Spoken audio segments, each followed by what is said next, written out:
कहानी स्टार्ट होती है एक फ्रेश इंजीनियरिंग ग्रेजुएट अभिषेक त्रिपाठी से, जिसके पास अभी तक कोई जॉब नहीं है। फिर उसे पंचायत के सेक्रेटरी की जॉब मिलती है, जिसके लिए वो खास एक्साइटेड नहीं, एंड मजबूरन अब उसे वही जॉब करनी पड़ेगी। उसकी पोस्टिंग उत्तर प्रदेश के एक छोटे से गांव फुलेरा में होती है। वहां उसकी मुलाकात होती है प्रधान पति से, जिसको लोग प्रधान जी बोलते हैं। उनके साथ deputy sarpanch Prahlad and sister Vikas से भी उनकी मुलाकात होती है। अब मसला ये है कि पंचायत ऑफिस के ताले की चाबी प्रधान जी से खो गई है। ताला तोड़ा नहीं जा सकता क्योंकि वो ताला प्रधान जी की वाइफ अपने जहेज में लेके आई थी। अब सब चाबी ढूंढने के लिए खेतों की तरफ जाते हैं, जो कि नहीं मिलती।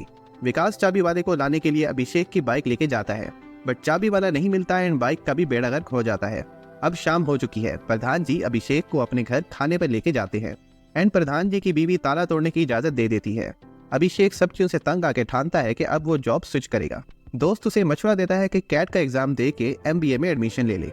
अभिषेक अभी पंचायत के कामों के साथ साथ एग्जाम की तैयारी भी कर रहा है, बट उसे बहुत ज्यादा मसलों का सामना करना पड़ता है। विकास उसे बताता है कि गांव के लिए सोलर लाइट्स आ रही हैं, वो एक सोलर लाइट अपने ऑफिस में लगा ले। नेक्स्ट डे मीटिंग स्टार्ट होती है एंड अभिषेक के कुछ बोलने से पहले ही सोलर पैनल्स लगाने की जगह डिसाइड हो चुकी है। तमाम बोर्ड मेंबर्स के घर के बाहर एक एक लाइट लगाई जाएगी। अब रह गई सिर्फ एक लाइट एंड अगेन इससे पहले कि अभिषेक भाई कुछ बोले, ये डिसाइड हो चुका है कि ये लाइट एक हॉन्टेड ट्री के नीचे लगा दी जाएगी, जिसकी वजह से गांव वालों को बहुत फायदा होगा। एंड इस तरह प्रधान साहब का भी नेक्स्ट इलेक्शन में वोट पक्का। अभिषेक के प्लान की बत्ती गुल होने ही वाली होती है कि उसके दिमाग में एक आइडिया आता है। वो सोचता है कि वो हॉन्टेड ट्री की मिस्ट्री रिजॉल्व करेगा। ट्री वाली लोकेशन पर कुछ नहीं मिलता तो अभिषेक सोचता है कि तमाम गाँव वालों से उनकी ट्री से रिलेटेड स्टोरी सुनी जाए। आखिर में बारी आती है मास्टर जी की, जिनके मुताबिक उन्होंने यहाँ भूत देखा था एंड वहां से ये मामला स्टार्ट हुआ था। उनकी स्टोरी सुनते ही अभिषेक को पता चल जाता है कि मामला कुछ गड़बड़ है। रात को मास्टर जी उसके पास आते हैं एंड सब सच बता देते हैं कि असल में वो उस दिन फुल ऑन टोन थे एंड उन्हें नशे में भूत का वहम हुआ। एंड इस तरह स्टोरी गांव में फैल गई। अभिषेक के बाद प्रधान जी एंड उसकी वाइफ को बताता है। भाभी जी मास्टर जी की खूब धुलाई करती हैं। विकास बोलता है कि ये लाइट पंचायत के ऑफिस के बाहर लगा दी जाए एंड सब मान जाते हैं। अभिषेक हैप्पी है एंड उसकी जॉब एंड स्टडीज दोनों साथ साथ चल रही हैं। अभिषेक ऑफिस के लिए न्यू चेयर खरीद के लाता है, जिस पर प्रधान जी की पैक हो जाती है, क्योंकि ये चेयर उनकी चेयर से बेहतर है। प्रधान जी के फ्रेंड परमेश्वर की बेटी की शादी होती है, तो वो प्रधान जी को बोलते हैं कि बारातियों की रिक्वेस्ट है कि उन्हें रुकने के लिए गेस्ट रूम चाहिए। प्रधान जी अभिषेक को बोलते हैं कि ऑफिस को आरजी गेस्ट रूम बनाया जाए, जिस पर अभिषेक नहीं मानता एंड प्रधान जी को इंसल्ट फील होती है। प्रधान जी जबरदस्ती ऑफिस को गेस्ट रूम बना देते हैं। अब दूल्हे एंड उसके दोस्तों की खातिरदारी का काम अभिषेक कर रहा है। दूल्हे की प्लास्टिक चेयर से सूज रही है एंड वो बोलता है कि उसे वो न्यू कंफर्टेबल चेयर पर बैठना है एंड अब उसे चेयर पर लगा कवर तंग कर रहा है। एंड जब वो उसे उतारने लगता है तो अभिषेक उसे डांट देता है। गजब बेइज्जती है। एंड दूल्हा रोते रोते पापा जी को कॉल करता है। जल्दी आए पापा। सब वहाँ आके मामला ठंडा करते हैं एंड दूल्हा डिमांड करता है कि उसे वो कंफर्टेबल चेयर चाहिए। वो चेयर दूल्हा जी को दे दी जाती है एंड अभिषेक उस पर बहुत ज्यादा अपसेट होता है। अभिषेक को टास्क मिलता है कि विलेज में फैमिली प्लानिंग पर स्लोगन्स लगवाए जाएं। ये प्रोजेक्ट डायरेक्ट DM के अंडर है, कुछ भी मसला नहीं होना चाहिए। एक स्लोगन है 2 बच्चे मीठी खीर 2 से ज्यादा बवासीर। ये देख के जिनके 2 से ज्यादा बच्चे हैं वो नाराज हो जाते हैं एंड बोलते हैं कि ये स्लोगन मिटाए, वरना हम प्रधान जी को नेक्स्ट इलेक्शन में वोट नहीं देंगे। अब प्रधान जी कहते हैं कि ये स्लोगन मिटा दिया जाए, लेकिन अभिषेक बोलता है कि DM के ऑर्डर है एंड ना मानने पर उसकी जॉब को खतरा हो सकता है। लेकिन प्रधान जी को कोई परवाह नहीं। प्रधान जी का पपीते जैसा मुंह देखकर उनकी बीवी उन्हें बोलती है कि अगर आप इतनी छोटी सी बातों पर परेशान हो जाएंगे तो एक स्ट्रॉन्ग पॉलिटिशियन कैसे बनेंगे। नेक्स्ट डे प्रधान जी मीटिंग में बोलते हैं कि ये स्लोगन चेंज नहीं होगा। इन्हें पता चलता है कि ये स्लोगन पढ़ के साथ वाले गांव में एक 6 बच्चों के बाप ने ऑफेंड होकर सारे पंचायत ऑफिस को आग लगा दी थी। ये स्लोगन इतना जरूरी नहीं। लेकिन प्रधान जी फुल ऑन सिग्मा मोड में है एंड बोलते हैं कि वो अपने डिसीजन से नहीं हटेंगे। अभिषेक अपनी सिटी लाइफ मिस कर रहा है एंड एक रात बियर पी के टून होता है। सुबह उठ के उसे पता चलता है कि उसने डोर लॉक नहीं किया था एंड मॉनिटर चोरी हो चुका है। प्रधान जी इससे बहुत ज्यादा नाराज होते हैं एंड अभिषेक को बोलते हैं कि अपना अब नया ठिकाना ढूंढ ले। प्रहलाद विकास के समझाने के बावजूद प्रधान जी नहीं मान रहे। इन्वेस्टिगेटिंग ऑफिसर वहां आता है and full on Batman mode में आके बोलता है कि अभिषेक कैट की तैयारी कर रहा था ताकि उसे अच्छी नौकरी मिल सके, जिसका मतलब ये है कि वो नौकरी चेंज करना चाहता है एंड उसे पैसों की जरूरत होगी एंड इसलिए मे भी उसी ने मॉनिटर बेच दिया हो। अभिषेक फ्रस्ट्रेटेड होकर उसे बताता है कि वो लॉनली होने की वजह से अकेला बियर पी रहा था, क्योंकि उसका यहाँ कोई भी दोस्त नहीं है। अगर इस बात पर गिरफ्तार करना है तो गिरफ्तार कर लें उसे। प्रधान जी को ये बात बड़ी दिल पर लगती है एंड वो इन्वेस्टिगेटिंग ऑफिसर को वहां से भेज देते हैं। फिर वो रात को अभिषेक के लिए बिना लड़कियों वाली पार्टी अरेंज करते हैं, लेकिन अभिषेक खुश है क्योंकि अब उसे यहाँ पर दोस्त मिल गए हैं। नेक्स्ट मॉर्निंग अभिषेक को मॉनिटर वापस मिल जाता है विद नोट के चोर को लगा के वो टीवी चुरा रहा है। अभिषेक कैट एग्जाम के लिए फोटो खिंचवाने जाता है। वहाँ कुछ चपली बॉयज से उसकी तू मैमे हो जाती है। विकास बोलता है कि प्रधान जी को इन्वॉल्व करना चाहिए, लेकिन अभिषेक नहीं चाहता कि उसकी स्टडी किसी भी तरीके से डिस्टर्ब हो। जब अभिषेक पिक लेने के लिए वहाँ जाता है तो फोटोग्राफर उसे बोलता है कि वो 2 लड़के उसके गाँव के थे एंड इसलिए वो अभिषेक की पिक डिलीट कर चुका है। अभिषेक बेचारा नाराज होकर वापस आता है एंड फिर रात को उसे कॉल आती है एंड चपली बॉयज उसे टॉन्ट करते हैं। अभिषेक उन्हें मिलने के लिए बोलता है एंड प्रधान जी को इन्वॉल्व करता है। बॉयज अब बदला लेने के लिए निकल पड़े हैं, बट रास्ते में प्रधान जी की बाइक का टायर पंक्चर हो जाता है। बॉयज की प्रॉपर धुलाई होने से पहले वहां प्रधान जी पहुंच जाते हैं एंड मामले को संभाल लेते हैं, लेकिन एक चपली बॉय प्रधान जी को धक्का देता है एंड वो गिर जाते हैं। अभिषेक फुल ऑन गुड्डू भैया मोड में आके दोनों की देते हैं। नेक्स्ट डे वो पिक खिंचवाते हैं, सारा मैटर रिजॉल्व हो जाता है। प्रधान जी की बेटी का जिस जगह रिश्ता हुआ है वो लोग जहेज में बहुत ज्यादा अमाउंट मांग रहे हैं एंड अभिषेक इस बात पर बोलता है कि जहेज ठीक चीज नहीं है एंड वो जितना भी बड़ा आदमी बन जाए वो कभी जहेज नहीं मांगेगा एंड वैसे भी कैट एग्जाम पास करने के बाद उसे बहुत अच्छी जॉब मिलने के चांस है। प्रधान जी सोचते हैं कि अपनी बेटी की शादी अभिषेक से करा दी जाए। अभिषेक कैट एग्जाम दे के आता है, लेकिन उसके मूड से अंदाजा हो जाता है कि एग्जाम बढ़ चुका है। प्रधान जी अपना डिसीजन वापस लेने का सोचते हैं।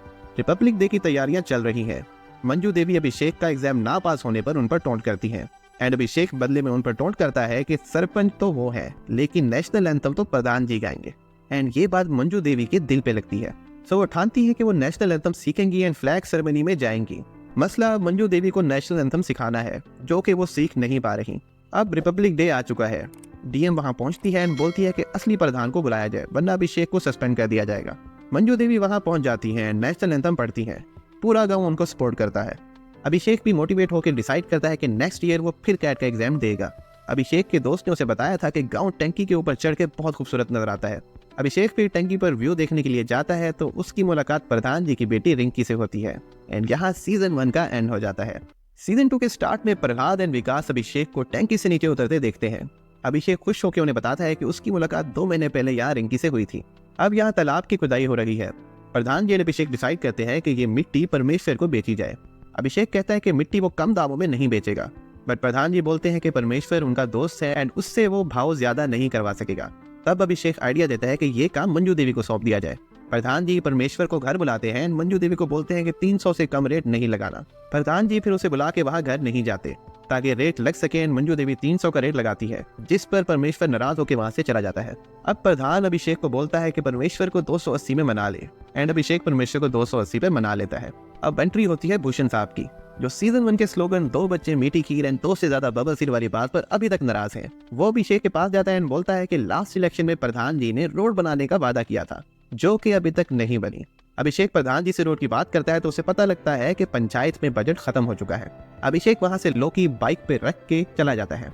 भूषण उसे रास्ते में देखता है एंड उसे रिश्वतखोर बोलता है। एक फाइल पे मंजू देवी के सिग्नेचर के लिए अभिषेक उनके पास जाता है एंड मंजू देवी उसे रिंकी की बर्थडे पे इनवाइट करती हैं। भूषण की हरामी हंसी देखते हुए अभिषेक ना जाने के बहाने बनाता है, बट बाद में प्रधान जी वहां आके उसे मना लेते हैं। अब गांव के घरों में टॉयलेट सीट लगवाई जा रही है। विनोद अभिषेक से टॉयलेट सीट की रिक्वेस्ट करता है एंड जब उसके घर के लिए टॉयलेट सीट लेके जा रहे होते हैं तो विकास से वो सीट टूट जाती है। भूषण विनोद को पंचायत के खिलाफ भड़काता है। अभिषेक को कॉल आती है कि कल डीएम राउंड पर आएंगी एंड अगर कोई भी खेतों में 1, 2 या कोई भी नंबर करता पकड़ा गया तो गांव का ओडीएफ स्टेटस कैंसिल। प्रधान गांव वालों को एक दिन खेतों में जाने से मना कर देता है। अगले दिन डीएम वहां पहुंचती है तो विनोद भी जबरदस्ती का जोर लगाने वहां पहुंच जाता है। डीएम मैडम के पहुंचने से पहले हमें यहाँ हक के निकलना है। लेकिन विकास एंड प्रहलाद किसी तरह उसे समझा के वहां से ले जाते हैं एंड इस तरह मसला टल जाता है। प्रधान जी रिंकी के लिए लड़के वालों से मिलने होटल जाते हैं। बहुत देर वेट करने के बाद पता चलता है कि लड़के वाले दूसरे होटल आए हुए थे एंड प्रधान जी वाले होटल आने से मना कर देते हैं एंड प्रधान जी की बहुत ज्यादा बेइज्जती करते हैं। प्रहलाद का बेटा आर्मी में होता है एंड प्रहलाद उसे स्टेशन छोड़ने के लिए जाता है। गांव में सीसीटीवी कैमरास इंस्टॉल हो रहे हैं एंड मंदिर में गलती से मंजू देवी भूषण की बीवी के जूते पहन लेती हैं। भूषण सीसीटीवी फुटेज निकलवाता है एंड इस बात पर बड़ा इशू बनाने लगता है, जिस पर अभिषेक फुटेज डिलीट कर देता है। भूषण की बेबी गुस्से में आके बोलती है कि अगले इलेक्शन में वो सबको देख लेगी। अब इलेक्शंस करीब हैं। प्रधान जी सोचते हैं कि अगर वो गांव में हाईवे वाली रोड बनवा लें तो वो जीत सकते हैं। प्रधान जी अब एमएलए के पास फंडिंग के लिए जाते हैं। रिंकी को मलकपुर वाला लड़का तंग कर रहा है एंड वो अभिषेक के पास हेल्प के लिए आती है। अभिषेक पुलिस वाला बन के लड़के को सीधा कर देता है। एमएलए यहाँ विकास, प्रहलाद एंड प्रधान जी को एक्सप्रेस ट्रेन रोकने के लिए धरने पर भेज देता है एंड पुलिस वहां आके उन्हें पकड़ लेती है। सबका फोन स्विच ऑफ है तो मंजू देवी एंड रिंकी बहुत परेशान हो जाते हैं एंड अभिषेक को कॉल करते हैं। अभिषेक ढूंढता ढूंढता पुलिस स्टेशन पहुंचता है और उन्हें छुड़वा लेता है, जिस पर एमएलए बहुत नाराज होता है क्योंकि एमएलए खुद उन्हें पुलिस स्टेशन से छुड़वा के शो ऑफ करना चाहता था। एमएलए प्रधान को गांव में लोगों को इकट्ठा करने के लिए बोलता है, जिसके लिए प्रधान जी काम में लग जाते हैं। अभिषेक से मिलने उसका दोस्त सिद्धार्थ आता है, जो कि गांव की लाइफ से बहुत ज्यादा खुश है। बॉयज बियर पार्टी में अभिषेक प्रधान जी से गिला करता है कि एक तो एमएलए ने उनकी बहुत ज्यादा बेइज्जती की एंड ऊपर से आप उन्हें चीफ गेस्ट बना के ला रहे हैं। ऑफिस में सांप निकल आता है एंड अब सिद्धार्थ वहाँ सोने से डर रहा है, तो प्रधान जी उसे एंड अभिषेक को अपने घर लेके आते हैं एंड वहाँ अभिषेक एंड प्रधान जी की सुलह हो जाती है। कीर्तन की तैयारी चल रही है। अभिषेक घर जाने का डिसाइड करता है ताकि एमएलए के आने पर कोई मसला ना हो। भूषण से इवेंट के लिए कोई चंदा नहीं लिया गया, तो वो पॉलिटिक्स खेलते हुए वहाँ आता है and light, tent and mic free में देने का बोलता है। उसके मुकाबले में प्रधान जी के 20,000 की डोनेशन बहुत ज्यादा छोटी पड़ जाती है। अब लोगों का दिल जीतने के लिए सिर्फ रोड वाला ऑप्शन बचा है। प्रधान जी एमएलए को कीर्तन का बताता है। एमएलए खुश होता है बट वो अभिषेक को गाली देता है एंड बोलता है कि उसके सामने वो नहीं आना चाहिए, जिस पर प्रधान जी भड़क जाते हैं, वहाँ से लड़कर चले जाते हैं। वो अभिषेक को बताते हैं कि अब वो एमएलए को एज अ चीफ गेस्ट नहीं बुलाएंगे। अभिषेक सेटिस्फाइड है, प्रहलाद उसकी टिकट फाड़ देता है। तभी प्रहलाद को कॉल आती है और उसे पता लगता है कि उसका बेटा अब नहीं रहा। गांव में डेड बॉडी लाई जाती है, सब मातम मना रहे हैं। तभी मौके से फायदा उठाते हुए एमएलए वहां पर आता है, बट गांव की औरतें उसे वहां से भगा देती हैं एंड यहाँ प्रधान के घर अभिषेक का ट्रांसफर लेटर आता है, जिसके पीछे एमएलए का हाथ है। एमएलए से पंगे के बाद अभिषेक का अबेपुरा नामी गांव में ट्रांसफर हो चुका है। अब वो पूरी तरह एमबीए के एग्जाम पर फोकस कर रहा है। पंचायत का ऑफिस अब हर वक्त बंद होता है। गांव में प्रहलाद के बेटे के नाम पर लाइब्रेरी बनाई गई है। आज पंचायत ऑफिस में न्यू सेक्रेटरी की ज्वाइनिंग थी, लेकिन विकास एंड प्रधान अपने अपने कामों में बिजी हैं। उसके वेलकम के लिए वहाँ कोई मौजूद नहीं है, ऊपर से उसकी कोई कॉल भी नहीं उठा रहा। वो रास्ते में भूषण एंड उसके चमचे विनोद से मिलता है एंड वो उसे ताला तोड़ने के लिए बोलते हैं। प्रधान को इस सब का आइडिया है, लेकिन वो खुद ही न्यू सेक्रेटरी से नहीं मिलना चाहता, क्योंकि अगर उसकी ज्वाइनिंग हो गई तो फिर अभिषेक का ट्रांसफर कैंसिल होने का कोई चांस नहीं। वो विकास को प्रहलाद से मिलने का बोलता है, जो कि अपने बेटे के जाने के गम में धंस चुका है। वो ये सब पता लगते ही विकास के साथ पंचायत ऑफिस पहुंचता है एंड न्यू सेक्रेटरी पर खूब टेरर जमाता है। इस बात की इन्फॉर्मेशन एमएलए तक पहुंचती है, क्योंकि वो उसका खास बंदा था। एमएलए को किसी केस की हियरिंग के लिए जाना था, तो वो डिस्ट्रिक्ट मजिस्ट्रेट से प्रधान की कंप्लेंट करता है। डीएम मंजू देवी को बोलती है कि अभिषेक का ट्रांसफर लेटर कैंसिल करना नामुमकिन है, इसलिए न्यू सेक्रेटरी की ज्वाइनिंग 7 बजे से पहले लाजमी कराएं। सब न्यू सेक्रेटरी की ज्वाइनिंग के लिए पहुंचते हैं एंड 7 बजने में थोड़ा सा टाइम ही रहता है। डीएम की कॉल आती है कि एमएलए पर जो केस था वो अब हार चुके हैं, अब उन्हें 2 साल के लिए जेल होगी। डीएम ने अभिषेक का ट्रांसफर कैंसिल करा दिया है। सब खुश हैं, न्यू सेक्रेटरी को रवाना कर देते हैं। अभिषेक को रिंकी से पता चलता है एंड वो खुशी में नेक्स्ट डे सामान बाइक पर रखकर पहुंच जाता है। जगमोहन की दादी अभिषेक से मिलने उसके ऑफिस आती है। उसे बताती है कि शादी के बाद जगमोहन ने उसका ख्याल रखना छोड़ दिया था एंड उसे घर से निकाल दिया है, सो इसलिए अब उसे प्रधानमंत्री गरीब आवास योजना के थ्रू अपने लिए पक्के घर की डिमांड करनी है। बैंक जाते हुए जगमोहन के घर के सामने वाले खड्डे में प्रधान जी की बाइक गिर गई थी। मंजू देवी को थोड़ी सी चोट आई एंड उन्होंने जगमोहन के घर में दादी जी को देख लिया था, तो उन्हें लगता है कि शायद वो स्कीम से फायदा उठाने के लिए झूठ बोल रही हैं। अभिषेक विकास के साथ इन्वेस्टिगेट करने के लिए जाता है, तो उसे पता चलता है कि दादी जी वाकई झूठ बोल रही थी। अब जगमोहन का प्लान फेल हो चुका है, लेकिन वो अभिषेक को बोलता है कि वो गांव में सबको बता देगा कि गांव की रोड के हालात बुरे हैं, क्योंकि प्रधान जी खुद ही उस रोड में गिर गए थे। सो नेक्स्ट टाइम लोग उनको वोट देने से पहले 2 बार सोचेंगे। प्रधान जी इस बात से डर के बोलते हैं कि उसे स्कीम के थ्रू घर दे दिया जाए ताकि वो अपना मुंह बंद रखे। अभिषेक इसके अगेंस्ट है, लेकिन बाद में मान जाता है। वो जगमोहन को बोलता है कि अब उन्हें अलग अलग रहने का नाटक करना पड़ेगा ताकि चेकिंग के दौरान पकड़े ना जाए। वो गांव वालों के सामने नाटक करके अपनी दादी को घर से निकाल देता है। भूषण लिस्ट में जगमोहन की दादी का नाम देखता है एंड विनोद को बताता है कि कुछ दिन पहले जगमोहन ने दादी जी को घर से निकाल दिया था, लेकिन माधव बताता है कि जब वो बकरियां चाह रहा था तो उसने देखा था कि जगमोहन की बीवी ने दादी जी को खाना ला के दिया था एंड इस तरह दाल में कुछ काला है। भूषण इन्वेस्टिगेट करने के लिए जगमोहन के घर जाता है, बट अभिषेक को पता चल जाता है एंड वो पहले ही जगमोहन को अलर्ट कर देता है। जब भूषण वहां पहुंचता है तो जगमोहन अपनी बीवी से लड़ाई का नाटक स्टार्ट कर देता है। जगमोहन की दादी की तबीयत खराब होने के नाटक पर कंपाउंडर उसे गैस की टेबलेट दे देता है, जो कि उसे जबरदस्ती खानी पड़ती है। इस वजह से रात को उसकी तबीयत वाकई खराब हो जाती है। अभिषेक फौरन वहां पहुंच के दादी को हॉस्पिटल लेके जाता है एंड टाइमली पहुंचने की वजह से दादी जी की जान बच जाती है। जगमोहन अब नहीं चाहता कि दादी जी अलग रहे, लेकिन दादी जी इस स्कीम से फायदा उठाना चाहती हैं। जगमोहन प्रहलाद के पास हेल्प के लिए जाता है। प्रहलाद को पता है कि अपनों के बिछड़ने का गम क्या होता है। वो दादी जी को अपने घर लेके आता है, जो कि 6 महीने से बंद पड़ा था। प्रहलाद दादी जी को समझाता है कि अपनों के बिना आप महल में रहो या झोंपड़ी में, दोनों ही काटने के लिए दौड़ते हैं। ये बात समझ के दादी जी लिस्ट से नाम कटवा देती हैं। भूषण नोट करता है कि गांव की वेस्ट साइड जहां प्रधान जी का घर है, उधर स्कीम के थ्रू 8 घर दिए गए हैं एंड ईस्ट साइड जहां भूषण का घर है, उस एरिया में सिर्फ 4 घर। भूषण हंगामा मचाता है एंड बोलता है कि प्रधान जी वेस्ट साइड से इलेक्शन बटोरने के लिए ये सब कर रहे हैं, जो कि एक्चुअल में सच है। एमएलए अब रिहा हो चुका है एंड भूषण वहां पहुंच के उसे बोलता है कि अगर आपको पुलेरा के लोगों के वोट चाहिए तो गांव में रोड बनवा दें। इस तरह भूषण की बीवी पुलेरा के इलेक्शन जीत जाएगी एंड एमएलए को प्रधान जी से बेइज्जती का बदला मिल जाएगा। एमएलए मान जाता है एंड फिर भूषण अपनी बीवी क्रांति देवी, विनोद एंड माधव के साथ पंचायत ऑफिस पहुंचता है एंड बोलता है कि उन्होंने एमएलए को रोड बनवाने के लिए मना लिया है एंड इस तरह क्रांति देवी की वाह वाह हो जाती है। एमएलए अपनी बेटी चित्रा के साथ गांव पहुंचता है, प्रधान जी को इग्नोर करके सीधा भूषण के पास जाता है एंड सारे गांव के सामने भूषण का एक लेवल बन जाता है।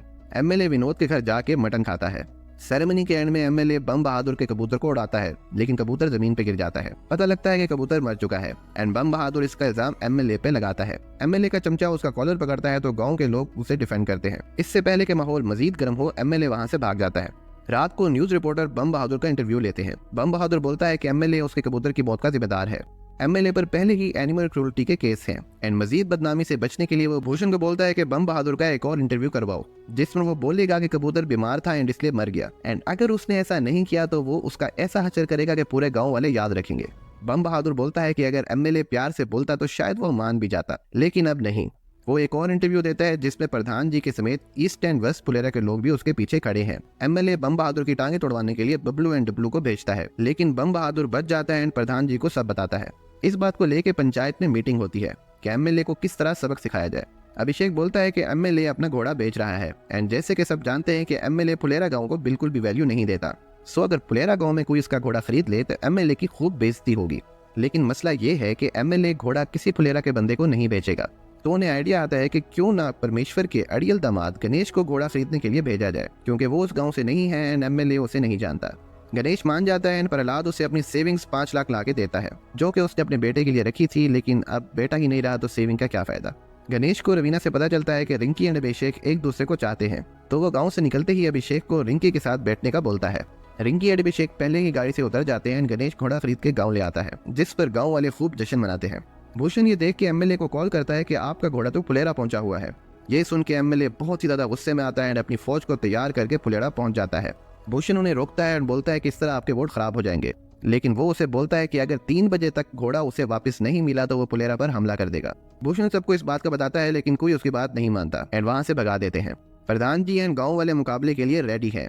भूषण व्हाइट फ्लैग पकड़ के इलेक्शन के लिए सिंपैथी वोट हासिल करने की ट्राई कर रहा है।